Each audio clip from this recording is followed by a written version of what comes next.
that is, don't you see how he's dressed? What is he doing here? Ugh. Lucas. Come in. Is it... Oh, of course it's all right. We're all family now, huh? how does it, Oh. It's a, Musa, right? A mezuzah, yes. And it's all right for me Yes. You touch it and then kiss the finger that touched it. Thank you. That means a lot to me. It means a lot to be in your home. Well, come in and get comfortable. I have water for your feet. It's all right. I actually just came from Shoshana's. That dear girl. Well, come sit. I'm sorry, if I had known you were this punctual, I would have put the bread in earlier. Thank you. I'm quite all right. You're sweet. We'll have some figs at least. It's really all right. Oh, please. Boys are always hungry. I know. You're grown. But mothers never get out of the habit. And you certainly don't eat well on the road. Look at you. Have some figs. Well, thank you. I thought I might be hearing from you when Yochanan told me what you were up to. I hope it's not too much trouble. Oh, honey, are you kidding? You think a Jewish mother ever gets tired of talking about her boy? But really, I'm glad you're doing this. Who knows how long before he comes back, you know? We've already lost Stephen, Yaakov. If our generation dies out, people need to know. And I never learned to write, so someone's got to do it. So, what would you like to know? What would you like people to know? Oh, I don't think anyone's ever asked me that before. Surely people must have asked Oh, about of course, him. they ask about him all the time. It's just, usually they already have in mind what they want to hear. I don't think anyone's ever asked me what I wanted them to know.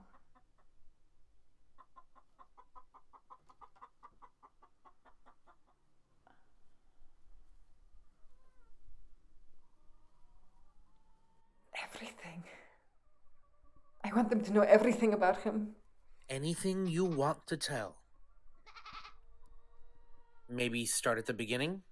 Well, I was young. I was really young. And then the Lord interrupted my life. I knew what to expect out of the world, and none of it included a shiny bright man appearing in my house saying, "Greetings, you who are highly favored, the Lord is with you." Now, at that point, I've already got questions. You know, the normal ones, like, are you sure you have the right house? Or, perhaps more honestly, you do realize that I live in a backwater town in occupied country and nobody's really feeling God's favor here. Or, you know, the big question, I'm sorry, what does that even mean? I'm on my knees in my mother's kitchen and I'm probably already crying. And this angel says, "Don't be afraid." And then proceeds to make it about 1,000 times scarier. He says, "You have found favor with God. You will conceive and bear a son and name him Yeshua. He will be very great and he will be called the Son of the Most High. Adonai God will give him the throne of his forefather David, and he will reign over Israel forever. His kingdom will never have an end." And what did you think? I thought, should I be worried? I thought just about everything you can think. It's amazing how many things can go through your mind at once. What does that mean, the Son of the Most High? What's this about him inheriting the throne of King David? And why are you naming a child I haven't even conceived yet? But what came out of my mouth was, "So you know I'm not actually married yet, right?" Ooh. And somehow he still makes it scarier. The Ruach HaKodesh, the Spirit of God, will overshadow you, and the power of the Most High will cover you. So the one to be born will be called holy. He will be called the Son of God. Now, there were children foretold in our history. Abraham's son Yitzchak, Manoah's son Samson, but those were still natural children, if you know what I mean. Here I'm being told that it's going to be a complete and utter miracle, and I'm going to bear it. And I kind of had every reason to say no. I don't know if it is the same where you are from, but here there are 2 marriage contracts. The first is the Kiddushim, where you're promised to each other but not living together yet. An engagement? I suppose so, but it's a binding legal thing.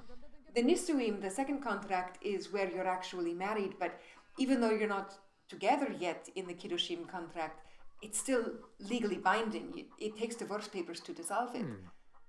Which also means that if you're pregnant and it's not his, that's adultery.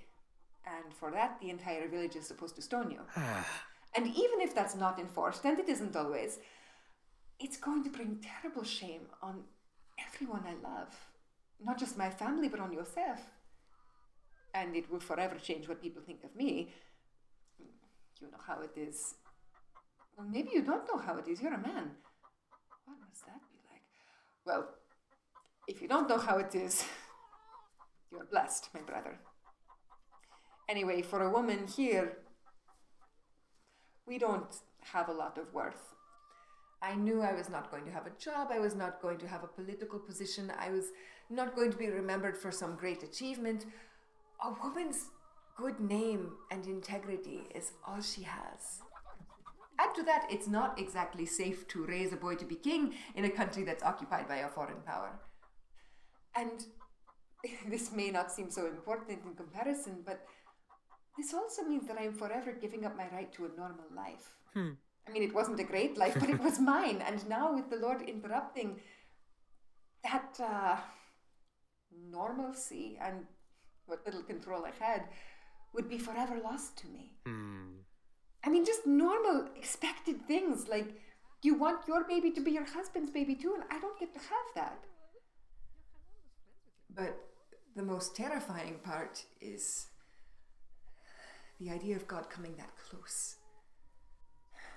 I didn't know what the angel's words meant, but I knew that something very holy was going to happen, and you don't know how terrifying that is until it's about to happen to you and there's no veil between you and the Almighty. Well, I mean, if it's the divine plan, it's not like you can really say no. But I think I could have. The Blessed One isn't like the, what is it the Greeks believed in, the Fates? When Queen Hadassah had the chance... Sorry? Oh, you call her Esther, don't you? You've read Esther? Yes. When Queen Esther had the chance to save our people from genocide, her uncle Mordecai told her, "Perhaps you have come to the royal position for such a time as this." But when she hesitated, he said, "If you do not do this, help will come to Israel from somewhere else, but not to you." The Lord has plenty of ways to get his plan done if we say no. It may not be a good idea to say no, but I think we've always got the choice. So I've got this angel of God in front of me, and the thing is, even more than the sense of terror, is the sense of good. And I would kind of rather stand with God's dangerous good than walk away from the wellspring of all goodness and expect that to somehow turn out better, you know? I figured if he commands it, then he takes care of it. So I said the only sensible thing I could, which was yes. And then I packed up and went to my cousin Elisheva's house because the angel had said that she was pregnant, and if she wasn't, I would know for sure that I was crazy. Elisheva was older than my mother, God rest them both. She was the dearest, dearest woman you would ever want to meet, but no kids. It was one of those family tragedies that everybody knows about, you know. Elisheva can't get pregnant. But she was. And she prophesied about my son, and her faith helped me believe all those impossible things the angel had said. I stayed with her all the way until her baby came, and there was just this beautiful sense of excitement and awe for what God was doing. And then I went home. Usually right after you say yes to God is when Satan bombards you with all of the reasons you should have said no. I get home, and there's no angel, and there's no Elisheva. And on top of being exhausted and my back hurting and everything smelling weird and making me gag even though I'm hungry all the time. Sorry, you don't have to put that in. I think your Greek readers are maybe a little more sensitive about those things than we Jews are, huh? Well, on top of my condition, there are rumors. And my mother won't even look at me. And somehow on the trip from my mind to my mouth, all those things the angel said about me and about the pregnancy just start sounding really silly and self-important. And whenever people are calling you a liar or crazy and telling you how awful you are, and you're that tired, it's really hard to stay optimistic about God's plan. Even Yosef, the man I'm supposed to spend the rest of my life with, doesn't believe me. It takes an angelic visit of his own to convince him. But the angel doesn't come back to me, and suddenly I'm wishing I asked a lot more questions. How am I supposed to raise the Son of the Most High when I don't even know what to tell my own family? How am I supposed to raise the Son of the Most High, period? I guess every mother is afraid she'll mess up her children, but really, the Mashiach? How on earth am I a fit person to raise the Mashiach? And what happens if you do mess up the Mashiach? Don't laugh, I was worried. You know, what if I turn out to be a terrible mother? And maybe this is just me thinking crazy things because I'm pregnant and stressed out and lonely, but what if he doesn't like me? Don't laugh, you naughty boy! I'm sorry. I know it sounds... But it was really... When I was a child, there was this glow when I thought of God. We were his chosen people, which I guess to me also meant that we were better than the Romans occupying us. No offense. I liked God because God liked us. And then I got older and I started to realize as a woman, I'm exempt from studying Torah. Not just exempt, but there are some who actually say that it's wrong, that it's a disgrace to the scriptures to teach them to a woman. And we women are the ones who are always veiled because the rabbis say that we're tempters. I realized that as a wife and mother, for the rest of my life, I will be the one who lights the Shabbat candles in my home because the rabbis say it was women who brought darkness into the world. And perhaps you know what that's like when you start to believe people when they tell you that you're wrong and bad just because of what you are. Well, of course you do. You probably deal with that all the time with as insensitive as some of the brothers can be, even though we settled the circumcision question. I'm sorry. I just get so angry and sad that there are still people making it hard for their own brothers and sisters just because they come of different blood. And it drives me crazy that they act like my son's blood doesn't matter. My boy didn't die just so that they could go on trying harder to follow the law well enough. And the fact that they would keep people from knowing how much he loves and accepts them. Well, I'm sorry for whatever nonsense you've had to put up with along the way. Thank you. So yes, you probably do know exactly what that's like. That feeling that no matter what you do, because you're the wrong race or the wrong gender or have the wrong feelings, that you're always going to be inherently wrong. So that childhood glow faded into this belief that God may love the nation in general, but he's never going to like me. It seemed like it would be better for God's honor if I just sort of stayed out of his way. And now I literally can't. It's a disgrace for me to even study God's word. And now I've got the word of God literally inside me, wiggling, kicking me, keeping me up at night. You don't have to put that part in either. No, it's cute how squeamish your people are about this. And all of that aside, I know I'm not perfect. I know I don't trust God perfectly or love my neighbor perfectly. I could pray more. Why me? I'm barely a wife yet. I don't know how to be a mom. I'm not a prophetess like Deborah or Huldah. I'm not a queen like Hadassah, Esther. I'm not a warrior like Yael who won a victory for Israel with a tent peg. I mean, I've never really been good with tents anyway. I'm not even the wife of a priest like my cousin Elisheva. I'm from a poor family. I'm marrying a carpenter. I mean, a good carpenter, but a carpenter. I have literally nothing to offer. I didn't have every reason to say no. I was every reason to say no. And suddenly I'm furious about it. Furious that I have nowhere to hide, that I'm forced to face this presence that will just show up how broken I am. I'm never going to be worthy to bear and raise the Son of God. So why are you even asking me to do this? Now, don't get me wrong. I was still willing to say yes. This was all mixed with the excitement and honor and awareness that God was doing something. But a lot of times that made it even scarier. Like, God's eventually going to figure out how unfit I am.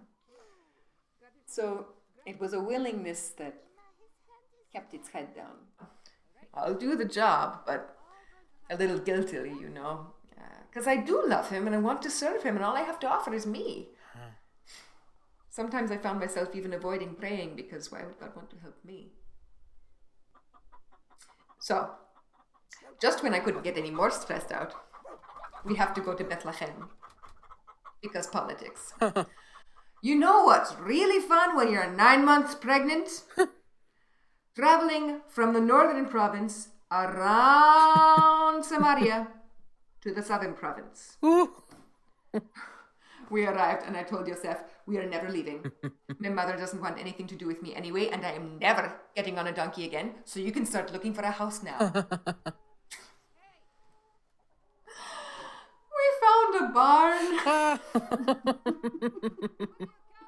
Because apparently we weren't inadequate enough. And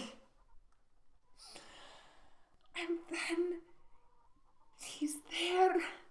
And even though he's so tiny, he can still cling to my finger for dear life. And he just snuggles into you like you're the only thing in the world that makes the world worth it. Oh, he was such a good snuggler. Some of my others, Shimon or Yehuda, rocking them was like trying to snuggle a fish, you know? But he was just, he was such a good snuggler. And I realized I was every reason to say no. But he didn't. And so I couldn't say no to him, even if what he was asking of me was more vulnerable than I had ever planned on. I had expected to be the Lord's servant. Somehow in all of those 9 months, I still never expected to be his mom, you know? I had accepted a task. You are going to bear the Mashiach. But it was a task where I could not keep Adonai at arm's length. My entire job as a mother was to love and be loved. There's no better teacher for that than a baby. There is just nothing like the unconditional love of a baby. You know how they look at you like you're just the cleverest person in all creation because they slapped the floor and you slapped the floor back? My own son trained me day in and day out to let the Holy One love me. And it turned out that all of the things that made me unfit for God were exactly what he needed me to be. I was a woman. He needed a mom. I was poor. The world needed a savior who knew what poverty felt like. I was young and a virgin and from the middle of nowhere, and all of those were the fulfillments of prophecies made centuries before I was born. Prophecies that man said I wasn't even fit to study, but God said were meant for me. And you know, the reasons to say no never stop. We ended up as refugees not long after that. Refugees? That's a story in itself. Well, you know how I said it's not safe to raise a boy to be king in an occupied country? It's not safe. An angel of the Lord came to warn us, but yeah, Yeshua grew up those first few years in Egypt. And when we returned, we ended up back in my hometown of Nazareth because Bethlehem was too dangerous. And rumors don't die in small towns. I honestly never fit in there again. Saying yes to God doesn't mean that life gets easy and suddenly everything works out happily. Saying yes to God eventually meant that I saw my son killed in front of me. Even now, after he has been raised from the dead, I'm getting to watch my other sons be persecuted for preaching about him. And his students too, they all became like children to me. Now they're scattered all over the world. Some of them have been arrested. Yaakov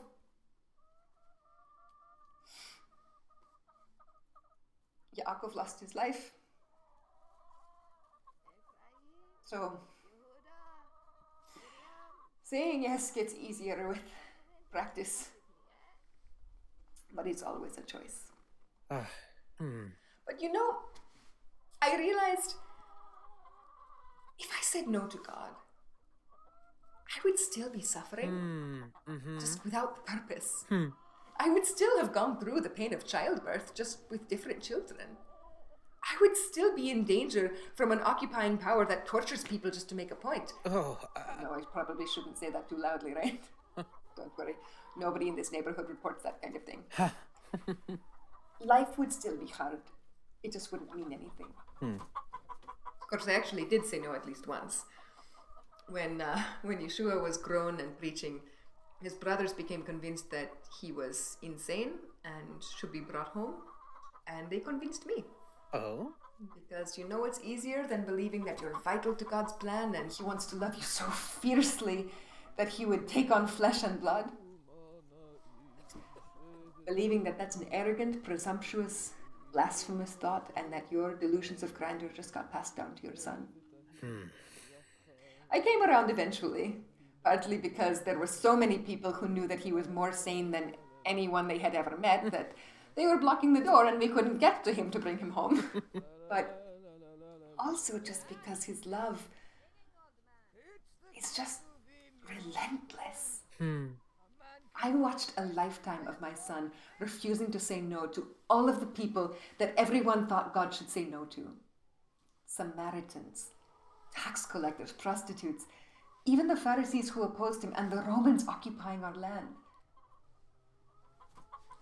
And me. The mother who should have known better, but even after angels and more angels and a lifetime of knowing him, still doubted. You know what I want you to tell them, Loukas? Tell them, whoever you are, you will find yourself in that place someday. Whatever your task in life is, God is calling you to love and be loved in it as exactly who you are. But you will find that there are times when you doubt, times when it is the hardest thing in the world to let the Holy One love you.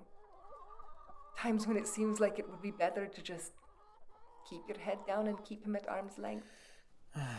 You will also find that even when we have said no to him, he does not say no to us. And that is why he came. It's why I got caught up in his story. It's why our lives happened the way they did. It's even why I had to watch him die. Because he so fiercely wants to be close to you. Man, woman, Gentile, Jew, that he laid plans centuries before I was even born, so that the real reasons to say no, the darkness we all bring into the world, the diseased and broken parts of us that run from his presence and reject God, wouldn't mean that we had to be rejected by God. Tell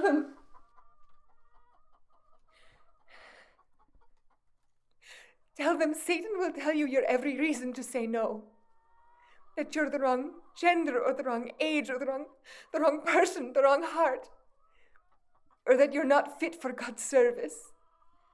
Or that it's just not worth the pain and uncertainty and loss of control. But Loukas,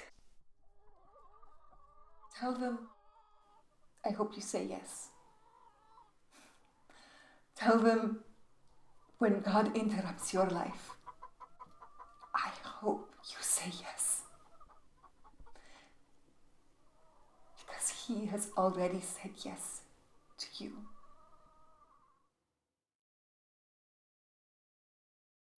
since many have undertaken to draw up an account of these things that have been fulfilled among us, just as they were handed down to us from the eyewitnesses, it seemed good to me also, having carefully investigated everything from the beginning, to write an orderly account for you, most honorable Theophilus, so that you may know the certainty of the things you have been taught.